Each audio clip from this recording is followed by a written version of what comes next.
नमस्कार, दी don express में आपका हार्दिक स्वागत है। महान क्रांतिकारी नेताजी सुभाष चंद्र बोस जी को कोटि कोटि नमन।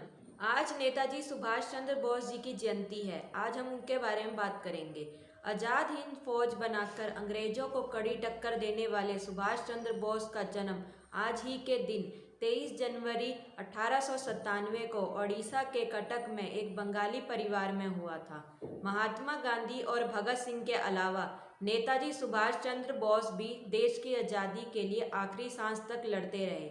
नेताजी सुभाष चंद्र बोस के पिता का नाम जानकीनाथ बोस था। वह पेशे से वकील थे। उनकी माता का नाम प्रभावती था। 18 अगस्त 1945 को टोक्यो जाते वक्त ताइवान में उनका प्लेन क्रैश हो गया। कहा जाता है उनका अंतिम संस्कार जापान में कर दिया गया। उनकी अस्थियां रोकोनजी टेम्पल में रखी गई। हालांकि उनकी मौत पर लगातार सवाल उठाए जाते रहे।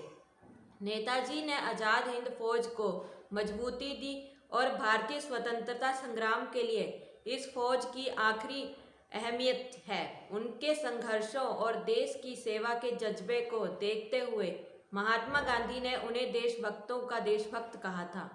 लोग प्यार से उन्हें नेताजी कहते थे। लोगों के बीच नेताजी सुभाष चंद्र बोस भारत के एक महान स्वतंत्रता सेनानी के रूप में पहचाने जाते हैं। उनके द्वारा दिया गया नारा जय हिंद जय भारत का नारा भारत का राष्ट्रीय नारा बन गया।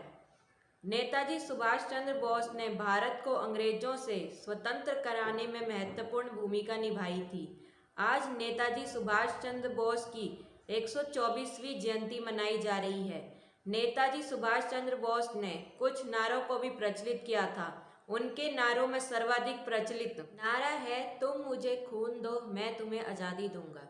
जय हिंद का नारा भी उन्होंने ही दिया था। नेताजी सुभाष चंद्र बोस साल 1919 में ब्रिटेन गए और आईपीएस परीक्षा में चौथा स्थान प्राप्त किया।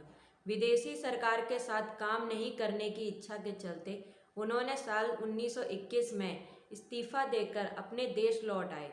बोस की जयंती के मौके पर कुछ ऐसे संदेश जिन्हें आप सोशल मीडिया पर शेयर करने के अलावा अपने दोस्तों, परिवारजनों और रिश्तेदारों को भी इस खास दिन की बधाई दे सकते हैं। आइए जानते हैं नेताजी सुभाष चंद्र बोस जी के अनमोल विचार। मेरे पास एक लक्ष्य है जिसे मुझे हर हाल में पूरा करना है। मेरा जन्म उसी के लिए हुआ है। मुझे नैतिक विचारों की धारा में नहीं बहना है।